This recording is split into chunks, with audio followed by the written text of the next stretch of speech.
So, as I begin my time as superintendent, I want to be clear on what my expectations are for all of you. All right, so I have 6 expectations for all staff members. And I feel like that if you follow these expectations, you're going to be really successful in Worthington Schools. And collectively, if we all follow these expectations, Worthington Schools is going to be very successful. So my first expectation for all staff members is be kind to kids. See, we're in the kid business. I mean, it's really that simple. But one of the things that I've know as an educator, I'm beginning my 20th year in public school education. And one of the things that I've learned over time is that whether they're 7 years old or 12 years old or 17 years old, they have different bodies, but they're just kids. And mentally, they're not quite as developed as we sometimes think they are. And so every child that walks into Worthington Schools, every child that gets on one of our school buses or goes through one of our cafeteria lines, every child needs respect. They need to know that we know their name and we greet them by name and we look them in the eye and that we care about them. When I was a classroom teacher, you'd spend all day with these kids, and pretty soon they would seem like they were 10 feet tall and invincible. Like I would totally lose perspective. I'm sure you don't do that, but I would totally lose perspective. And so I want that to be our first expectation. We're a kid business. Be kind to kids. The second expectation for all staff are to be present. Now, I'm not talking about being physically present, although that would be a positive, right? I'm talking about being mentally present. We live in a time of great distraction. There's so many things going on. In the time that I've been talking about being present, Dr. Gupta has tweeted 54 times, right? So it's hard to be present in the moment, but we only have so much time with our kids. And so being present means when I'm out at recess duty, I'm not just watching, I'm talking. I'm engaging with kids. When I'm in the hallway at Thomas Worthington in a quarter-mile hallway and kids are walking past, I'm engaging with them. I'm looking them in the eye. I'm talking to them. I'm taking every opportunity I have to build that relationship. Sometimes that's in the lunchroom, sometimes that's in study hall, sometimes that's in our class. Being present means when a kid gets on my bus, I acknowledge him. I look at him and I say good morning. That's being present. My third expectation for all staff members is to serve the customer. We live in a time of choice in public education. Our kids have many options, right? Our families have many options. We want them to be in Worthington Schools. And so we have to do a good job of serving the customer. When somebody asks us a question that we don't know, our response needs to be, you know what, I don't know, but I'll find out and I'll get back to you. That's a much better response than call George Sontag, right? And George will appreciate that. But we're not expected to know everything in whatever job you're in. But customer service says, I'm gonna do what I can to help the person in front of me. And often the person in front of us is a child who needs help and who needs something explained. Sometimes the person in front of us is a really frazzled parent who just doesn't understand the 6,000 intricacies of coming to school in Worthington. And we've got to really walk next to them and help them. That's serving the customer. I want to tell you a story about serving the customer for just a second. I came home from work last week, and my 7th grade daughter, Peyton, was on the phone.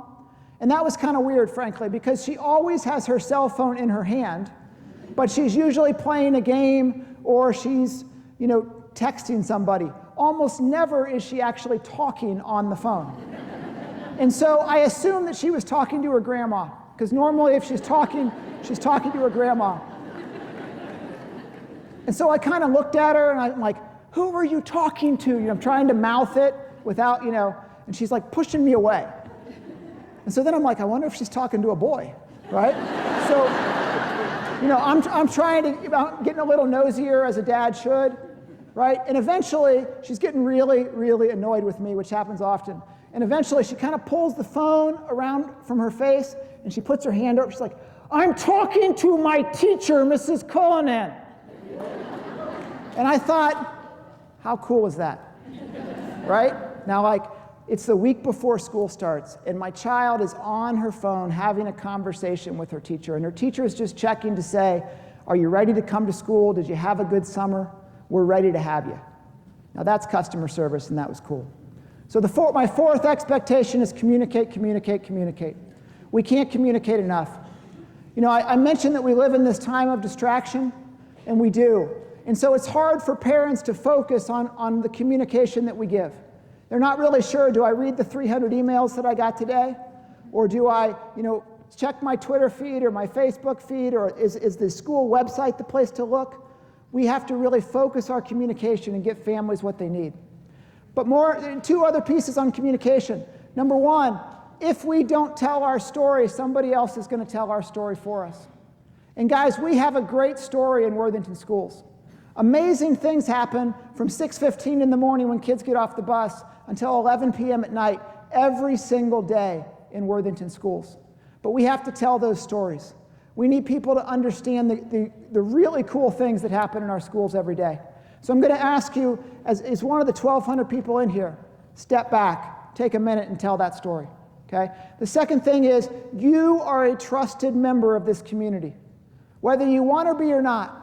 Because you work in Worthington Schools, when you talk about Worthington Schools, whether you talk about your students, your school, or your school district, people listen, and they hear what you say. So you need to really think about it. What message am I communicating? What message am I communicating about kids? What message am I communicating about our school or about our school district? So communicate, communicate, communicate.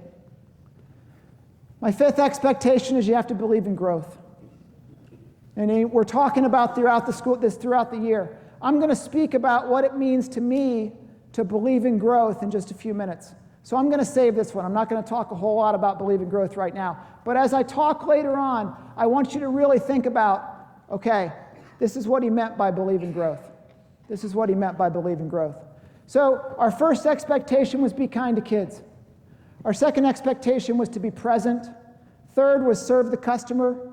Fourth was communicate, communicate, communicate. Fifth was believe in growth. My sixth and final expectation, be kind to kids. That's not a joke, right? And that's not a misprint. That's our job. The number one thing that we do every day is we touch kids' lives. And so at some point during this school year, and it will happen to everybody in the room, because it always does, but at some point during this school year, you're going to be in the moment. And I'm hoping that something jumps on your shoulder and whispers in your ear, oh yeah, I got to be kind to kids. And that you can step back and gain a little bit of perspective. And that just makes you human, right? That just makes you human. But we want to really focus on being kind to kids. So those are our 6 expectations for all staff members.